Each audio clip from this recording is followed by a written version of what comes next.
Sorry ফাইনালে যদি যেতেন তাহলে কী করতেন?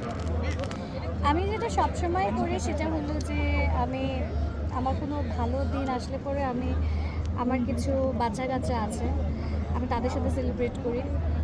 আমার এলাকার কিছু ছোটো বাচ্চা কাচ্চা আছে, তাদের সাথে সেলিব্রেট করি। কিছু ডিজেবল মানুষদেরকে নিয়ে আমি কাজ করি, তাদের সাথে সেলিব্রেট করি। সো এবারও হয়তো আমি তাই করবো, হয়তো আমি ওগুলো পোস্ট করি না সোশ্যাল মিডিয়ায়, বাট আমি সবসময় আমার সেলিব্রেশনগুলো ওই মানুষদেরকে নিয়েই রাখি আর আমার ফ্যামিলির সাথেই বেশ থাকে। অবভিয়াসলি এটা আমার টিম, এখানে টিম জিতলে পরে ফার্স্ট সেলিব্রেশনটা ওনাদের সাথেই হবে, তারপর আমি আমার ফ্যামিলি অ্যান্ড আশেপাশে বাচ্চা কাচ্চাদের সাথে ট্রফি নিয়ে কী করবেন জিতলে? লাফাবো সবার আগে। তো মনে হচ্ছে কি আশাবাদী জিতার? হ্যাঁ, অফকোর্স আশাবাদী বলতে ডেফিনেটলি আমি যে কোনো ব্যাপার নিয়ে, যে কোনো কিছু নিয়ে, whether I'm good or not, I am very hopeful about it, because আমি লাকে বিলিভ করি। কোন সময় কার লাক কিসে ক্লিক করে কেউই জানে না। সো আমি যে খুব ভালো প্লেয়ার এমন না, আমি actually I am not a very good player, but আমি খেলতে ভালোবাসি।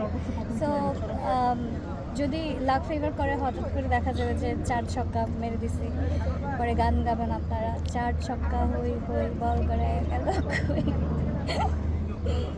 কিসে মানে আপনার প্লেয়ার নাকি কোনো দায়িত্বে আছেন? প্লেয়ার খেলবে বললো তো।